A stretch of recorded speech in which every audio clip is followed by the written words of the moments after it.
Hi all. ഞാനിന്ന് സംസാരിക്കാൻ പോകുന്നത് കരൂരും കൊച്ചിയും തമ്മിലുള്ള ഡിഫറൻസിനെ കുറിച്ചിട്ടാണ്. എസ്പെഷ്യലി കരൂരെ ഒരു സൺഡേ ഈവനിങ്ങും കൊച്ചിയിലെ ഒരു സൺഡേയും എങ്ങനെയാണെന്നുള്ളത് പറയാമെന്ന് വിചാരിച്ചിട്ടായിരുന്നു. നമ്മളിപ്പം കരൂരെത്തിയിട്ട് ഒരു 3 മാസത്തോളമായി. പതുക്കെ ഇവിടുത്തെ സ്ഥലങ്ങളൊക്കെ ഇങ്ങനെ പരിചയിച്ച് വരുന്നു. ഇവിടുത്തെ രീതികളുമായിട്ടൊക്കെ പൊരുത്തപ്പെട്ട് വരുന്നു. അപ്പം ഫസ്റ്റ് ഡിഫറൻസ് എന്ന് പറഞ്ഞു കഴിഞ്ഞാൽ കൊച്ചിയിൽ നമുക്ക് കുറേ ഓപ്ഷൻസ് ഉണ്ടായിരുന്നു. നമുക്ക് സൺഡേ ആകുമ്പോഴത്തേക്കും മാൾസിലൊക്കെ പോകാം, സിനിമ കാണാൻ പോകാം. പക്ഷേ ഇവിടെ എന്ന് വെച്ച് കഴിഞ്ഞാൽ ബേസിക്കലി ടെമ്പിൾസാണ് കൂടുതൽ അമ്പലങ്ങളാണുള്ളത്. അപ്പോൾ നമ്മൾ സൺഡേ മാളിൽ പോകുന്നതിന് പകരം ഏത് അമ്പലത്തിൽ പോകണമെന്ന് ഡിസൈഡ് ചെയ്യലാണ് ഇവിടുത്തെ പരിപാടി എന്ന് പറയുന്നത്. പക്ഷേ അതെനിക്ക് ഭയങ്കര ഇഷ്ടമാണ്.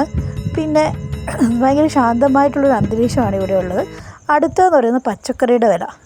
ഇവിടെ തമിഴ്നാട്ടിലായതുകൊണ്ട് തന്നെ പച്ചക്കറിക്കൊക്കെ ഭയങ്കര വിലക്കുറവാണ്. 2 കിലോ തക്കാളിയൊക്കെ 20 രൂപയ്ക്കുമൊക്കെ കിട്ടും. നാട്ടുചന്തകളുണ്ട്, അവിടുന്ന് പോയിട്ടാണ് വാങ്ങിക്കുന്നത്. കൊച്ചിയിലെ പച്ചക്കറിയുടെ വിലയും പറയാതെ തന്നെ അറിയാം, ഭയങ്കര കൂടുതലാണ്. കൊച്ചിയിലിപ്പം എവിടെ നിന്ന് വാങ്ങിച്ചാലും നല്ല വില കൂടുതലാണ്.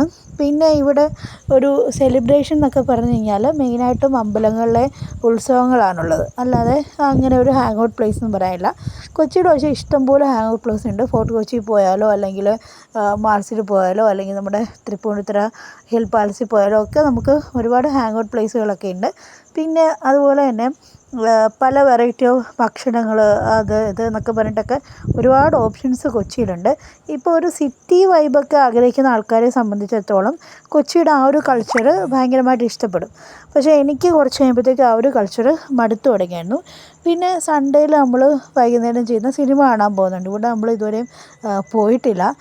പതുക്കെ പോകണം. ഇപ്പം ജനനായകൻ സിനിമ റിലീസ് ചെയ്ത് കഴിഞ്ഞാൽ അത് പോയി കാണാമെന്നാണ് വിചാരിച്ചത്. പക്ഷേ അത് റിലീസ് ചെയ്തില്ല. അതുകൊണ്ട് പിന്നെ വേറെ പടങ്ങളൊന്നും കണ്ടിട്ടില്ല.